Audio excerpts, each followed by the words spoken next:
최근 20년간 전 세계 도서시장을 석권했던 베스트셀러들도 보면 대부분이 인류의 종말과 관련된 것이라고 합니다.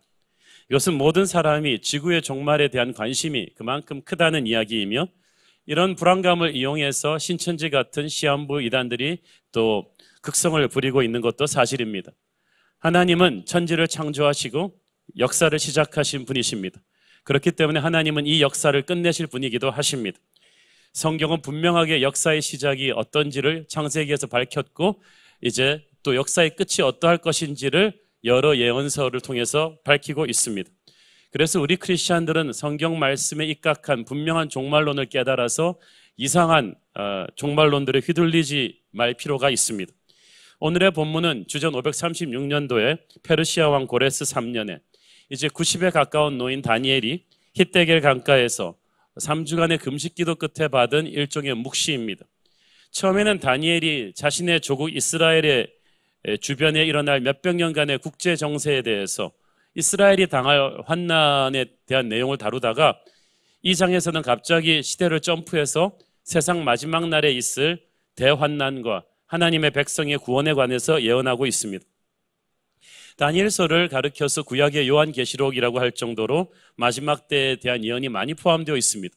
특히 오늘 우리가 다루고자 하는 이 본문을 통해서 우리는 다니엘서 강해 설계의 마지막을 장식하게 될 텐데, 하나님의 백성이 마지막 날을 어떻게 분별하고 살아야 되는지를 이 말씀을 통해서 깨닫기 원합니다. 마지막 날에는 여러 가지 징조들이 있습니다. 첫째, 4절에 보니까 많은 사람이 빨리 왕래하며 지식이 더할 것이라고 했습니다. 이 말씀은 마지막 시대의 세상의 교통과 지식 정보 통신의 비약적인 발전을 아주 짧게 요약한 것입니다. 마지막 때는 세상이 놀랄 만큼 빨라질 것입니다. 옛날에는 미국에서 한국 가려면 한 달 넘게 배를 타야 했는데 이제는 10시간이면 넘어갑니다.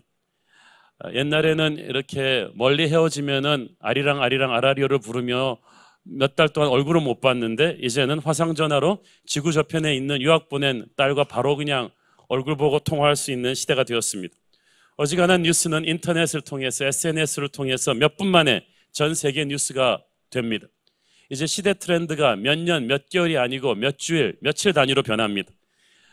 우리가 애써서 구입한 최신형 스마트폰은 6개월도 못 돼서 고물이 됩니다. LTE가 없으면 인간 취급 못 받던 때가 어제 같은데 이제는 LTE-A가 나오고 조금 있으면 뭐가 나올지 모르겠습니다. 세상은 더 세련되고 더 빨라집니다. 마지막 때는 지식의 양 자체가 엄청나게 빠르게 증가할 것입니다. 반도체 메모리의 용량은 1년에 2배씩 증가한다고 합니다. 매년 수백 개가 넘는 새로운 직업이 생기고 매년 7,000개가 넘는 박사학위 논문들이 쏟아져 나옵니다. 수없이 많은 책들이 나오는데 출판기에 쏟아져 나오는 책들의 90%는 읽히지도 못하고 바로 쓰레기통으로 직행하는 경우가 많다고 합니다. 산업화 시대에는 지식을 암기하는 교육을 많이 시켰는데 이제는 암기가 무의미합니다. 정보가 너무 빠르게 업데이트되고 있기 때문입니다. 그래서 요새는 암기하지 않고 검색을 합니다. 이 검색을 하는 게 좋은 것 같지만 사람들의 지식 수준이 굉장히 피상적인데 머무르게 됩니다. 마지막 때는 모든 것이 너무나 빠르고 너무나 새롭고 너무나 넘쳐서 혼란스럽고 불안한 시대가 될 것입니다. 조금만 정신줄을 놓고 있으면 금방 시대에 뒤처져 버리는 바로 그런 시대가 마지막 시대요, 저와 여러분이 살고 있는 시대인 것입니다. 이 마지막 날에 적 그리스도의 세력이 득세하게 될 것이라고 성경은 말합니다. 그리고 성도들의 무서운 환난의 시대가 시작될 것이라고 말합니다. 11절에 보니까 매일 드리는 제사를 폐하며 멸망하게 할 가증할 것을 세운다고 했습니다. 이 말은 주어가 빠졌는데 이 적 그리스도가, 마귀의 세력들이 그렇게 할 것이라는 겁니다. 매일 드리는 제사는 성도들이 날마다 드리는 예배, 건강한 기존의 신앙생활로 인해서 핍박받고 압박받는 때가 올 것이라는 뜻입니다. 5절, 6절을 보면은 강 양쪽에 두 천사가 대화를 합니다. 대화를 하다가 세마포 옷을 입은 강 위에 서 있는 분에게 물어봅니다. 이 놀라운 이런 마지막 날의 그 때가 언제냐고 물어봅니다. 두 천사들이 물어보는 것으로 봐서 이분은 더 높은 분입니다. 세마포 옷을 입고 천사의 질문을 받는 그분, 바로 예수 그리스도이십니다.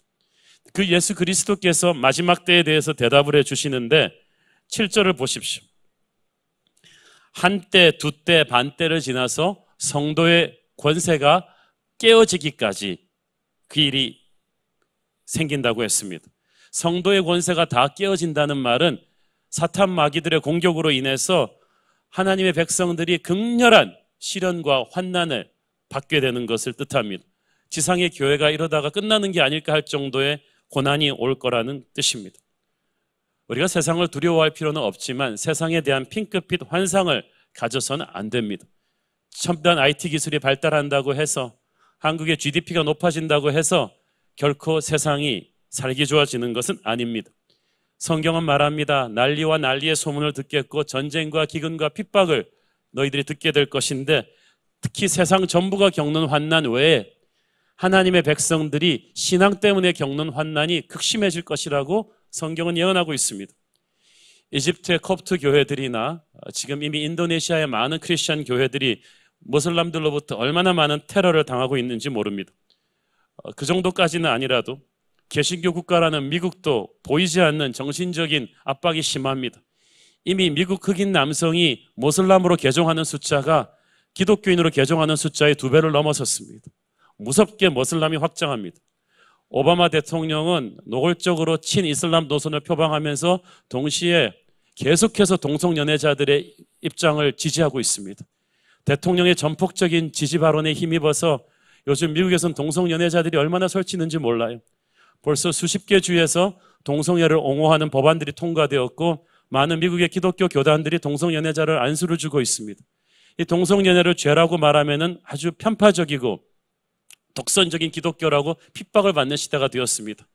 이제 많은 법안들이 지금 미국에서 상정을 기다리고 있는데 이것이 통과되면 미국 교회 목사님들은 강단에서 동성애를 죄라고 다루지 못합니다. 2만 불이 넘는 벌금을 물어야 됩니다. 미국에서도 개신교 국가라는 미국에서도 참된 신앙인들이 핍박받는 때가 오고 있습니다. 벌써. 한국도 마찬가지입니다. 지금 한국은 엄청난 안티 기독교의 시대에 살고 있습니다. 젊은 사람들한테 전도하기 대단히 어렵습니다. 이제는 대충 적당히 믿는 사람들이 아니라 진짜 십자가 복음을 안고 있는 크리스찬들이 사방에서 핍박받는 시대가 이미 시작되었습니다. 이 모든 것이 마지막 때의 성도들이 감당해야 될 시련이라고 성경은 예언하고 있는 거예요. 이 모든 시련의 뒤에 보이지 않는 영적인 전쟁이 있습니다. 1절을 보니까 내 민족을 호위하는 큰 군주 미가엘이 올 것이라고 했습니다. 미가엘은 하늘의 천군 천사들을 총괄하는 총대장이거든요. 미가엘이 투입되어서 성도를 지키지 않으면 안 될 정도로 마지막 날 그 사탄 마귀의 공세가 극심할 것이란 뜻입니다. 하나님의 교회가 그리스도의 군대가 도저히 자기 힘으로는 스스로를 지키지는 못할 정도로 엄청난 영적인 공격이 올 거라는 뜻입니다. 여기에 대해서 영적 전쟁의 백그라운드를 이 요한계시록에서 또 예언하고 있습니다. 계시록 12장 7절부터 8절 시작. 하늘에 전쟁이 있으니 미가엘과 그의 사자들이 용과 더불어 싸울세. 용과 그의 사자들도 싸우나 이기지 못하여 다시 하늘에서 그들이 있을 곳을 얻지 못한지라. 자, 보세요. 여기서 용은 사탄 루시퍼를 상징하죠. 이 루시퍼와 루시퍼의 세력들이 참패하고 물러납니다. 루시퍼 밑에 그 부하 마귀들이 굉장히 많아요. 예수님이 한 명 안에 있던 마귀가 리전, 군단 병력이라고 했어요. 군단은 몇천 명을 상징하는 거예요. 그러니까 루시퍼가 내려온 마귀의 군대는 몇억, 몇십억이 되는 마귀들이 지상으로 내려옵니다. 계시록 12장 9절 계속 읽습니다. 시작. 큰 용이 내쫓기니 옛 뱀, 곧 마귀라고도 하고 사탄이라고도 하며 온 천하를 꿰는 자라. 그가 땅으로 내쫓기니 그의 사자들도 그와 함께 내쫓기니라.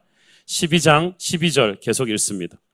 그러므로 하늘과 그 가운데에 거하는 자들은 즐거워하라. 그러나 땅과 바다는 화 있을진저. 이는 마귀가 자기의 때가 얼마 남지 않은 줄을 알므로 크게 분내어 너희에게 내려갔음이라 하더라. 너희에게라는 말은 지상에 살고 있는 너희에게 내려갔다는 거예요. 그러니까 마지막 환란은 이제 세력이 꺾여버린, 하늘에서 참패한, 그래서 이제 최후 심판날에 불구덩이에 던져질 날이 얼마 남지 않은 마귀가 혼자 죽을 수 없다는 생각에 마지막 최후의 발악을 지상의 교회들에게 쏟아붓는 시대가 됩니다. 발악이 얼마나 극심한지 사람과 사람 사이에, 민족과 민족 사이에, 진보와 보수 사이에, 남과 북 사이에, 가진 자와 없는 자 사이에, 노와 사 사이에, 그리고 교회 안에서 엄청난 분열과 전쟁과 격동과 혼란과 갈등을 마귀가 뒤에서 조장한다는 거예요. 마귀는 독이 바짝 오른 적입니다. 이게 지금 최악의 적입니다. 왜냐하면 마귀가 교활하거든요. 경험이 많거든요. 똑똑하거든요. 성격 나쁘거든요. 집요하거든요. 독이 바짝 올라가는 최악의 적이 지금 우리를 공격하고 있다. 교회여 정신을 차려라 이 말이에요. 이 마지막 날에 갈수록 그런데 희한하게 이 극심한 고난 속에서 알곡과 쭉정이가 구별되게 된다는 것입니다. 10절 읽겠습니다. 시작. 많은 사람이 연단을 받아 스스로 정결하게 하며 휘게 될 것이나 악한 사람은 악을 행하리니 악한 자는 아무것도 깨닫지 못하되 오직 지혜 있는 자는 깨달으리라. 이 전무후무한 환난을 하나님께서는 연단에 불러보십니다. 그 말은 무슨 말이냐 하면 trial with purpose, 이유가 있는 역경이라는 거예요. 그래서 이 환난을 통해서 진짜와 가짜가 갈라져요. 회개하고 스스로 정결하게 되는 사람들이 있는가 하면 더 완악해져서 더 악하게 사는 사람들도 있을 것입니다. 요한계시록 22장 10절 또 내게 말하되 시작 이 두루마리의 예언의 말씀을 임봉하지 말라 때가 가까우니라 불의를 행하는 자는 그대로 불의를 하고 더러운 자는 그대로 더럽고 의로운 자는 그대로 의를 행하고 거룩한 자는 그대로 거룩하게 하라. 여러분 공부 못하는 애가 시험 못 보면 공부 열심히 할 것 같죠? 꼭 그렇지 않아요. 못 사는 사람이 잘 살기 위해서 더욱 부지런히 일할 것 같죠? 가난한 나라들이. 그렇지 않아요. 마지막 날에 역경이 오면 회개하고 깨닫고 정결하게 될 것 같죠? 그렇지 않아요. 특별히 여기서 하나님이 말씀하시는 것은 하나님의 교회라는 거예요. 연단을 받아 스스로 정결케 되며 휘게 될 것이다. 이 말은 풀물불 속에 재련되어지는 순금처럼 하나님의 백성들이 정결하게 되는 기회라는 뜻입니다. 우리가 눈에 보이는 교회가 진짜 교회라고 착각하는데 하나님 보기에 그렇지 않다는 거예요. 세상과 하나님의 그 복음이 혼재되어 있는 곳이 바로 교회입니다. 그래서 교회 가짜들이 얼마나 많은지 몰라요. 교회에 마귀의 앞잡이들이 얼마나 많이 들어와 있는지 몰라요. 세상과 하나님 사이에 양다리 걸치고 있는 사람들이 굉장히 많은데 이 교회가 마지막 날에 환난과 시련을 겪으면서 정결해진다는 뜻입니다. 거룩해진다는 뜻입니다. 오늘날 한국 교회가 외부의 안티기독교적인 공격과 내부의 분열과 일부 종교 지도자들의 실추와 그리고 이단들의 공격으로 여러 가지 힘든 상황이 있습니다. 그렇지만 저는 이것이 한국 교회를 진짜 교회로 만드는 하나님의 연단의 과정이라고 믿습니다. 가짜들을 떠나게 하는 거예요. 마지막 날에 연단의 과정을 겪으면서 진짜 교회가 이렇게 필터될 때 차이점은 영적인 깨달음이에요. 음을 못 잡는 사람을 음치라고 하죠. 영적으로 감을 못 잡는 사람을 영치라고 합니다. 영적으로 깨달음이 없는 거예요. 어떤 하나님이 축복을 주셔도 축복의 의미를 깨닫고 역경을 주셔도 역경의 의미를 깨달아 나의 온몸이 아버지의 마음을 알아서 회개할 때 회개하고 돌아와야 되는데 악한 자는 연단을 받으면서도 더 독해지지 깨닫지 못한다는 거죠. 마지막 때는요, 환경이 나빠서 주님의 복음을 못 듣는 경우는 없습니다. 인터넷만 키면 좋은 설교자들 설교 다 들을 수 있어요. 책을 다 볼 수 있어요. 그렇지만 이제 마지막 때는 인간의 마음이 완악해진다는 것입니다. 자기한테 좋은 것만 셀렉티브 히어링을 합니다. 편식하는 거예요. 그래서 영적으로 더 둔해집니다. 디모데후서 4장 3절 4절 시작. 때가 이르리니 사람이 바른 교훈을 받지 아니하고 귀가 가려워서 자기의 사욕을 들을 스승을 많이 두고 또 그 귀를 진리에서 돌이켜 허탄한 이야기를 따르리라. 그러니까 들어야 될 말을 듣는 게 아니라 듣고 싶은 말을 듣게 된다는 것입니다. 허탄한 이야기들을, 쓸데없는 가십을, 그런 것들을, 비성경적인 것들을 사람들이 너무나 많이 관심을 가지고 이야기하고 듣는다는 거죠. 여러분도 신경을 좀 끄십시오. 어느 연예인이 성형수술을 했든 말든 여러분이 무슨 상관이, 군대를 갔든 말든 그게 무슨 상관이 있어요. 허탄한 이야기를 따르지 말고 들어야 될 복음을 들어야 합니다. 마지막 날에 연단을 받으면서도 깨닫지 못하는 자는 얼마나 이 교회 안에 많습니까?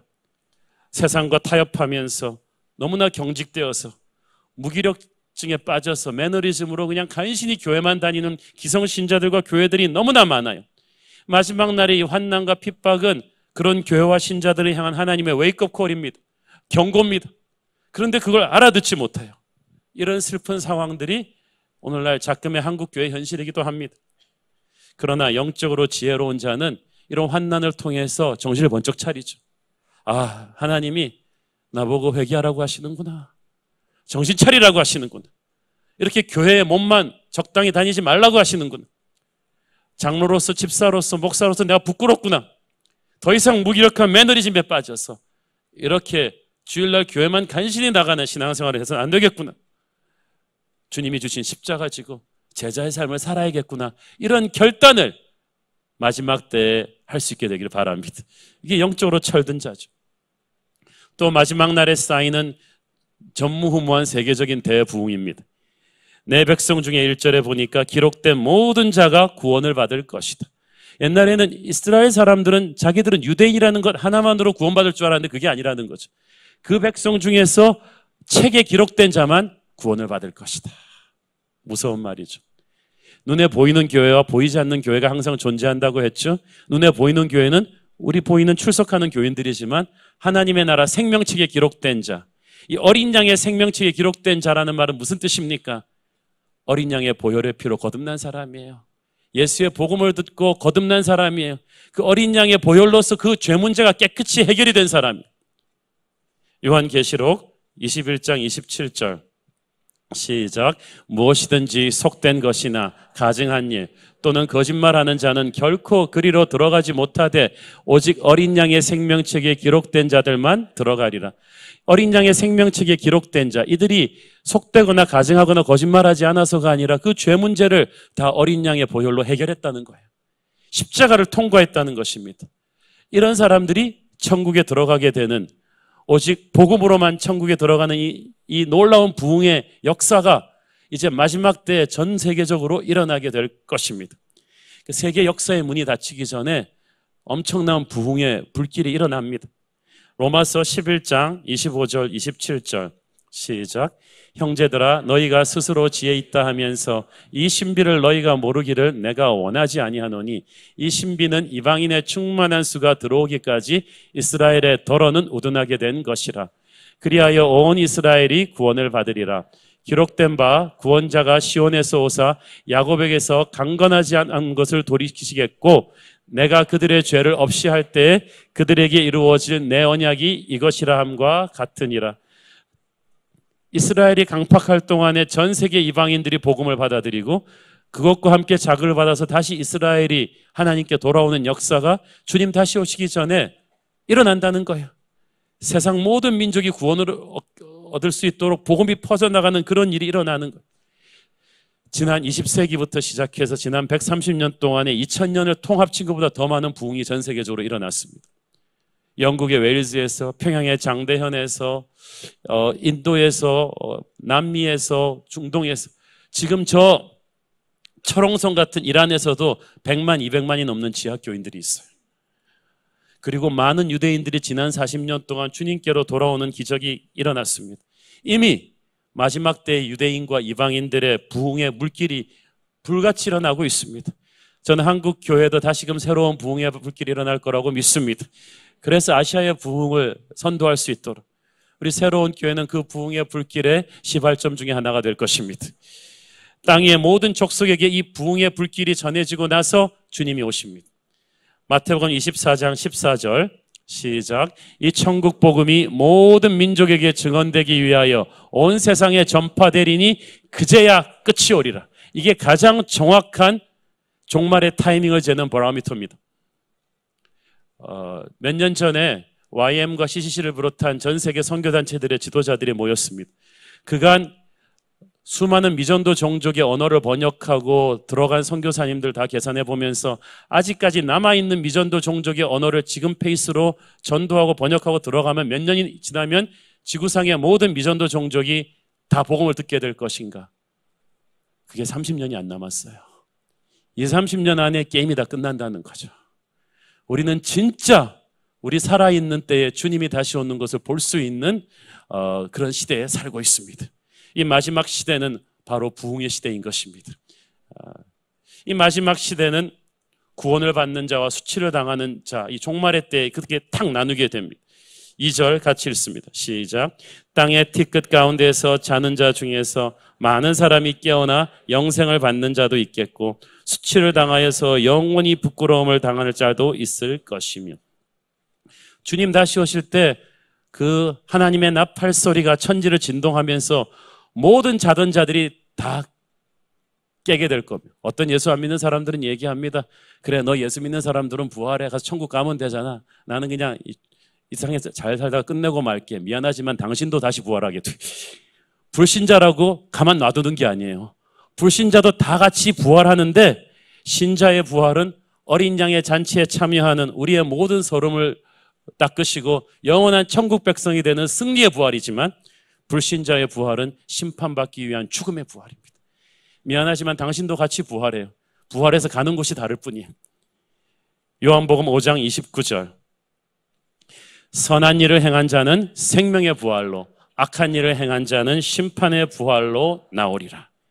이 땅에서 복음을 접했을 때 그 복음을 받아들였냐 안 받아들였냐가 지금 빅딜이 아닌 것 같죠. 교회 다니는 사람이나 안 가는 사람들이나 별 볼 일 없는 차이 없는 것 같은데 그 마지막 날이 딱 되면 그 영혼의 심판대 앞에서는 하늘과 땅 차이입니다. 그리고 그때는 재수도 없습니다. 그냥 끝나는 거예요. 이 어린 양의 생명책에 기록되어서 이름을 불린다는 것, 이것이 얼마나 큰 축복인지 여러분 아십니까? 그 미국의 한 그 선생님이 어느 마을에 새로운 교사로 부임했습니다. 새로운 교사로 부임해서 이제 그 자기 반에 한 20명 있는 아이들 출석을 부르는데 뭐 크리스토퍼 그러면 yes, here I am. 그리고 또 뭐 지미 그러면은 뭐 here I am 다 그러는데 그 크리스토퍼라는 애 이름을 불렀는데 대답이 없는 거예요. 그래서 왜 크리스토퍼는 없냐 그랬더니 애들이 키득키득 웃으면서 걔는 그냥 있으나 마나요. 잘 나오지도 않아요. 어떻게 됐는가 싶어 다른 선생님들한테 얘 크리스토퍼라는 애가 왜 안 나옵니까 그랬더니 선생님들이 한숨 푹 쉬면서 걔는 그냥 놔두십시오 그러는 거예요. 왜 놔둡니까 그랬더니 어렸을 때 어머니가 떠나고 아버지가 그냥 술주정뱅이가 돼가지고 애를 돌보지를 않는데, 그러니까 애가 밥도 잘 못 먹고 그래서 몸도 빈약하고 학교도 잘 안 나오는데 아버지가 성미가 고약하고 그래서 그냥 다들 그냥 포기한 애라는 거예요. 근데 이 선생님이 가만 놔둘 수가 없는 거예요. 이 사람이 크리스천인데 딱 크리스토퍼 집에 가정 방문을 갔어요. 문을 두드리니까 애가 그냥 다 죽어가는 표정으로 그냥 얼굴이 바짝 말라가지고 나오는데 집안 꼴이 말이 아니에요. 선생님이 그 집안을 다 정리해 준 다음에 애를 밥을 잘 먹인 다음에 딱 그 술에 취해서 들어온 아버지를 딱 앉혔어요. 선생님 이렇게 놔두면 안 됩니다. 부인을 잃으신 슬픔은 내가 이해를 하겠지만 이 아이는 학교에 나와야 됩니다. 선생님이 한 체격도 좋고 포스가 있거든요. 그랬더니 술 취한 크리스토퍼 아버지가 압도당해가지고 알았다고. 그럼 학교는 보내도록 하겠다고. 그래서 선생님이 말했어요. 그럼 매일 저녁 제가 오겠습니다. 저녁을 제대로 드시는지 선생님이 술에 안 취하고 이 아이를 돌보는지 제가 확인하겠습니다. 그래가지고 선생님이 매일 저녁, 그리고 크리스토퍼 걱정하지 마라. 내가 너 그 공부를 가르쳐 줄게. 그 크리스토퍼가 지난 세월 학교를 많이 못 나와서 공부 비하인드 된 거 다 가르쳐 줬어. 그 선생님도 무서우니까 이 아버지도 정신 차리고 이제 술을 안 마시고 이제 직장을 잡고 애를 돌보기 시작하는 거. 이제 크리스토퍼 학교에 나왔어요. 출석을 부르는 거예요. 크리스토퍼 그러니까 애가 기가 확 죽어갖고 예스. 그래서 크리스토퍼 그렇게 대답하지 말고 손 번쩍 들고 yes, here I am. 그렇게 대답해라. 아무도 너를 놀리지 못할 거야. 선생님이 그렇게 말하니까 크리스토퍼가 한 며칠 삐죽삐죽하다 그다음부터는 딱 손을 들고 here I am, here I am. 그래가지고 아주 공부도 잘하는 애가 됐어요.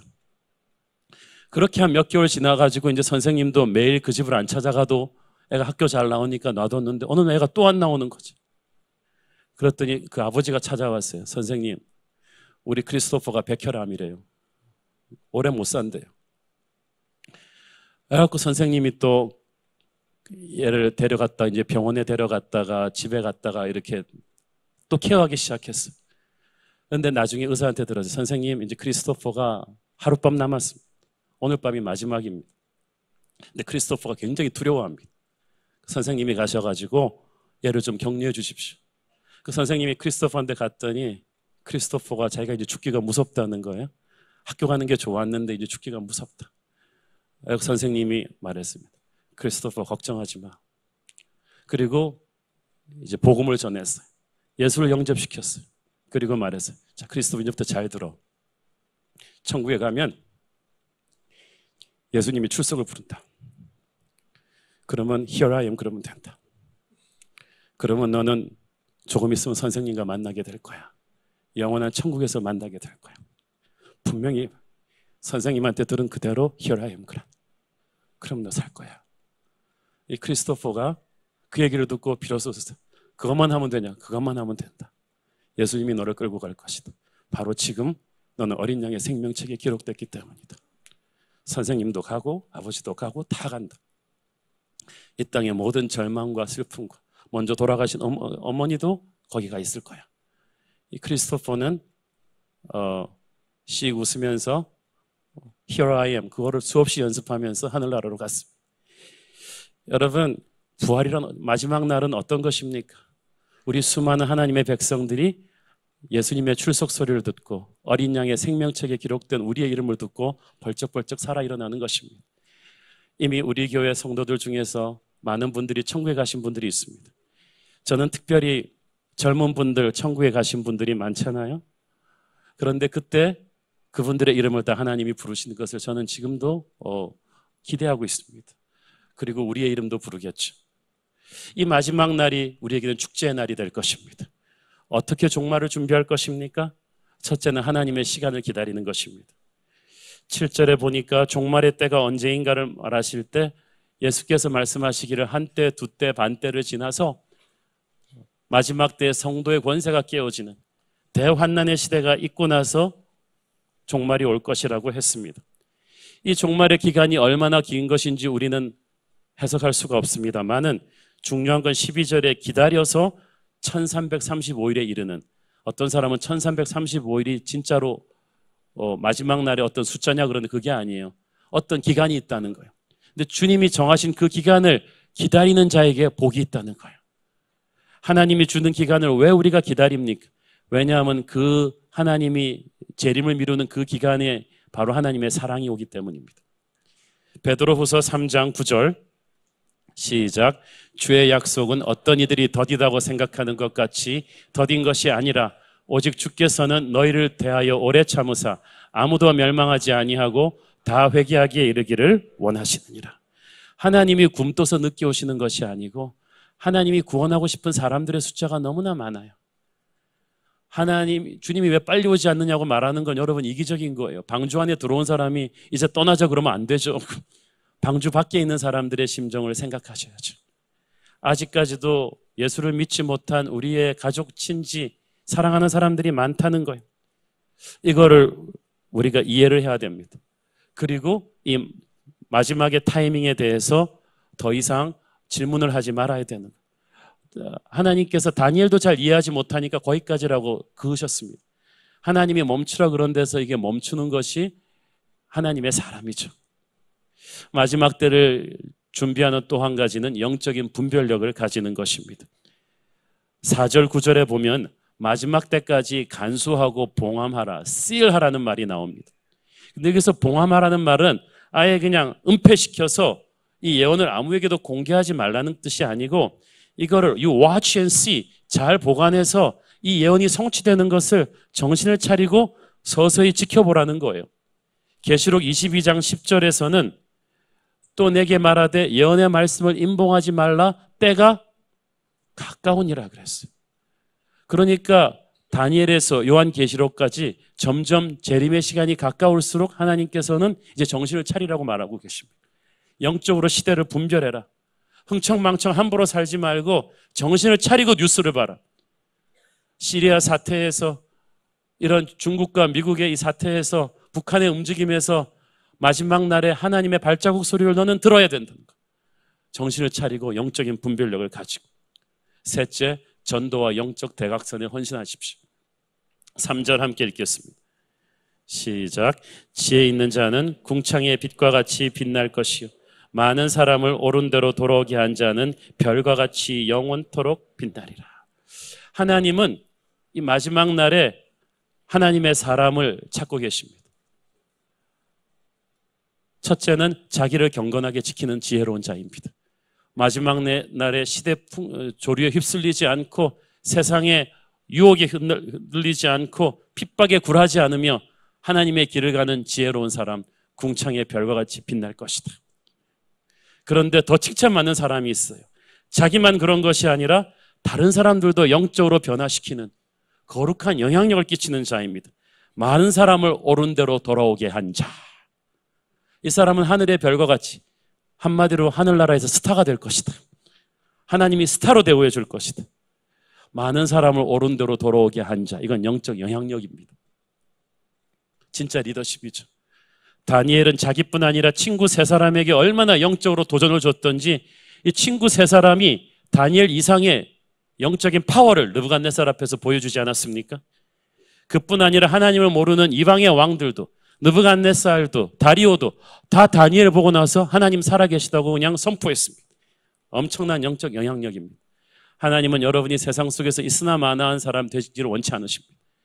예수 믿지 않는 사람들의 입에서도 저 사람 보니까 하나님 살아계시구나, 이런 고백이 터지게 만들어야 됩니다.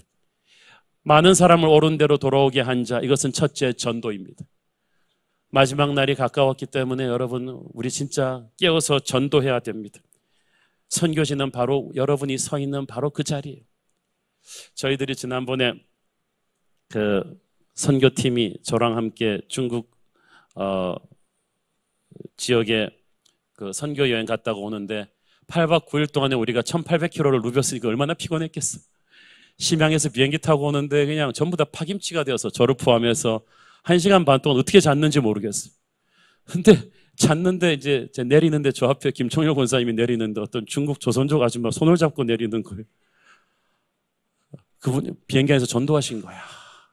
한국에 일 있어가지고 들어오는 그 아줌마한테 전도했고 성경책까지 들려갖고 제가 목사로서 부끄럽더라고요. 저는 그냥 파김치가 돼서 잤는데 전도를 하신 거예요. 하늘나라의 별 하나 다셨구나. 하나님께서 이걸 기억하십니다. 여러분이 민망해서 바빠서 피곤해서 이 핑계 저 핑계로 전도하지 못한 분들, 우리 각성하고 전도합시다.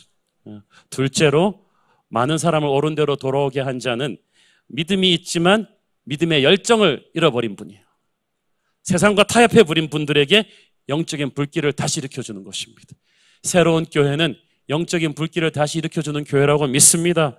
다시 한번 그들이 영적으로 깨어나서 목사, 장로, 집사라는 직분만 갖고 있는 것이 아니라 영적인 열정이 살아나고 영적인 실력을 발휘하게끔 도전을 주는 거예요. 그렇게 한 사람은 하늘의 별과 같이 빛나는 거예요. 여러분, 크리스찬은요, 라이프 체인징 에이전트가 돼야 됩니다. 그 사람이 있음으로 해서 주변이 변해야 돼요. 나로 인해서 이 사람이 예수를 믿든지 예수를 적당히 믿던 사람들은 영적인 열정이 살아나든지 그렇게 되기를 바랍니다. 그렇게 제대로 된 영적 영향력을 발휘하는 사람을 하나님이 하늘의 별같이 칭찬하시겠다고 했어요. 목사를 칭찬하시는 게 아니고 장로를 칭찬하시는 게 아니고 실제로 영적 영향력으로 사람을 변하게 한 사람을 하나님이 칭찬하시겠다고 했습니다. 저는 여기 계신 분들 다 그렇게 칭찬받는 하늘나라 스타 되기를 축원합니다. 하나님은 조직이나 건물이나 돈을 가지고 일하시는 것이 아니라 사람을 통해서 일하십니다. 망해버린 나라 이스라엘에서도 다니엘 같은 사람 하나를 세워서 하늘의 별과 같이 빛나게 하셨습니다. 저와 여러분도 그렇게 쓰임받을 수 있습니다. 마지막을 준비하는 것은 현재 서 있는 자리를 성실하게 지키는 거예요. 13절 보세요. 너는 가서 마지막을 기다리라. 그런데 이 영어 성경 번역을 보니까 재밌어요. As for you, go your way until the end. 이 말이 무슨 말이야? 그 말은 마지막까지 너의 길을 성실하게 가라. 너의 임무를 끝까지 다하라. 네 수명이 닿을 때까지, 하나님의 나팔 소리가 들릴 때까지 네가 처한 현실에서 지금까지 하던 그대로 성실하게 살아가라는 거예요. 여러분, 다니엘서 12장에서요 마지막 종말에 대한 계시 여러 가지를 실을 수 있었는데 다니엘이 굳이 천사들과 예수님의 대화 가운데서 마지막 때 타이밍에 대한 부분을 이렇게 길게 언급한 게 참 신비롭죠. 저는 여기에 하나님의 섭리가 있다고 봅니다. 왜냐하면 종말에 대한 사람들의 대부분의 오해와 관심은 종말의 타이밍이에요. 주님 언제 다시 오시나? 언제 다시 오시나? 모든 이단들은 거기서부터 나왔어요. 주님이 언제 다시 오시나? 왜냐하면 현실이 너무 힘드니까 주님 다시 오실 타이밍만 알면 그냥 빨리 모든 거 다 때려치고 재림만 기다리기를 원하는 현실 도피형 크리스찬들이 많거든요. 쉽게 살려는 거죠. 그러나 하나님께서는 그런 비겁한 현실 도피형 종말론자들을 경계하고 계신 거예요. 다니엘은 늘 기도하며 하늘의 비전을 받는 사람이었지만 그는 땅의 현실에서 성실한 사람이었어요. 종말을 준비하는 자의 자세는 오늘 하나님이 여러분을 플레이스하신 그 자리를 성실하게 감당하는 것입니다. 베드로 후서 3장 11절 13절 시작. 이 모든 것이 이렇게 풀어지리니 너희가 어떠한 사람이 되어야 마땅하냐? 거룩한 행실과 경건함으로 하나님의 날이 임하기를 바라보고 간절히 사모하라. 그날에 하늘이 불에 타서 풀어지고 물질이 뜨거운 불에 녹아지려니와 우리는 그의 약속대로 의가 있는 곳인 새하늘과 새 땅을 바라보도다. 그러니까 종말을 준비한다고 우리가 집 팔고 땅 팔고 하얀 옷 입고 한 군데 모여서 재림을 기다리는 그런 걸 주님이 원하지 않는다는 거예요.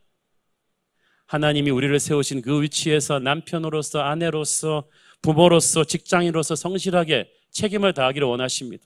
세금 내고 군대 가고 농사 짓고 장사를 하십시오. 그리고 불신자들에게 전도하고 믿는 형제들을 격려하면서 그리고 너무 부잡한 취미생활과 소비생활을 심플하게 정리하면서 주님의 나라 위해서 내 물질과 시간을 쓰면서 교회를 섬기면서 그렇게 살라는 거예요. 자꾸 어느 때냐고 물어보지 마세요. 옛날부터 공부 못하는 애들이 자꾸 시험 언제 보냐고 자꾸 물어봐. 그 말이 무슨 말이에요? 시험일날 알면 벼락치기 하겠다는 뜻 아니에요? 원래 실력을 갖춰놓은 사람은, 그래서 한국 사람들이 시험은 잘 보는데 실력이 없는 거예요. 졸업하고 나와서. 졸업장은 그렇게 따는 게 아니에요. 실력을 갖춰놓으면 언제 시험 봐도 상관이 없습니다. 하나님은 우리가 언제 주님의 재림 나팔이 불어도 끄떡없는 영적인 실력자가 되기를 원하십니다. 그렇게 하루하루를 살아야 됩니다. 주님 오시는 그날은 우리에게 재앙이 아니라 축제의 때죠. 여기서 보니까 하나님의 날이 임하기를 바라보고 간절히 사모하라고 했어. 천국 지향적으로 살라는 거예요. 오늘날 많은 사람들이 죽으면 천국 갈 거라고 말하면서도 예수 믿는 사람들이 이렇게 이 땅을 너무나 엔조이 해가지고 천국을 간절히 사모하지 않아요. 옛날에 우리나라 믿음의 선조들이 부르던 찬양에는 천국 찬양이 많았어요. 저 높은 곳을 향하여 날마다 나아갑니다. 이런 천국 찬양이 많았는데 요즘 천국 찬양을 잘 안 불러요. 신앙도 현실에서 성공하기 위한 신앙이에요. 그러나 여러분, 이 땅에 대한 환상을 너무 갖지 마십시오. 천국을 지향하십시오. 북한의 성도들은 얼마나 강렬하게 천국을 지향합니까? 결혼과 죄만 있는 거 내어이 어찌 살겠습니까? 이틀 전에 우리 윤영주 장로님 콘서트에서 제가 참 좋은 예화를 들었습니다. 63 빌딩, 그 높은 빌딩에서 밖에 유리창 닦는 분들이 있는데 얼마나 무섭겠어요. 바람이 불면 막 건물 자체가 흔들리는데 무섭지 않냐고 물어봤더니 그분들이 땅만 내려다보지 않으면 안 무섭다 합니다. 하늘을 본대요 항상. 그러면 안 무섭다는 거예요. 땅은 거리감이 있어요. 멀다. 하늘은 멀다 가깝다 거리감이 없이 그냥 하늘이라는 거죠. 하늘은 그래서 하늘을 보면서 닦으니까 그 높은 데서도 공포가 없는 거죠. 사랑하는 여러분, 우리가 왜 이렇게 걱정이 많고 공포가 많고 두려움이 많습니까? 우리가 땅을 너무 열심히 바라보기 때문입니다. 하나님은 말합니다. 눈을 들어 하늘을 보라고, 예수를 보라고, 저 빛나는 천국을 사모하라고. 그날은 축제의 날이 될 것입니다. 어린 양의 생명책에 기록된 모든 사람들이 거기서 만나게 될 것입니다. 아까 말씀드렸듯이 저희 교회에서 젊은 분들을 장례할 때마다 저는 가슴이 아팠습니다. 그러나 절망하지 않는 것은 이 마지막 날에 주님 다시 오실 때 그 어린 양의 생명책에서 나팔 불 때 주님께서 그분들의 이름을 불러주실 것이기 때문입니다. 우리 김승희 형제, 권주희 자매, 우리 용서구 형제, 우리 은빈이의 이름을 부르고 저와 여러분의 이름을 부를 때 우리는 그 승리의 조호를 저 하늘에서 하게 될 것입니다. 이 땅의 모든 서름과 가난과 압박과 역경을 우리가 가볍게 용서하고 초월하며 넘길 수 있는 것은 그 하나님의 재림 나팔 소리를 사모하기 때문입니다. 천국의 상급을 사모하기 때문입니다. 저는 우리 새로운 교회 성도들이 이 땅에서 성공하기 위한 신앙이 아닌 천국을 지향하는 하늘의 상급을 바라는 그런 믿음 생활하기를 축원합니다. 기도하겠습니다. 사랑하는 아버지, 은혜를 감사합니다. 주님 다시 오실 날을 우리가 알 수 없지만 사랑합니다. 기다립니다. 그날을 기다리면서 오늘 하루하루를 믿음으로 승리하게 하옵소서. 예수님의 이름으로 기도했습니다. 아멘.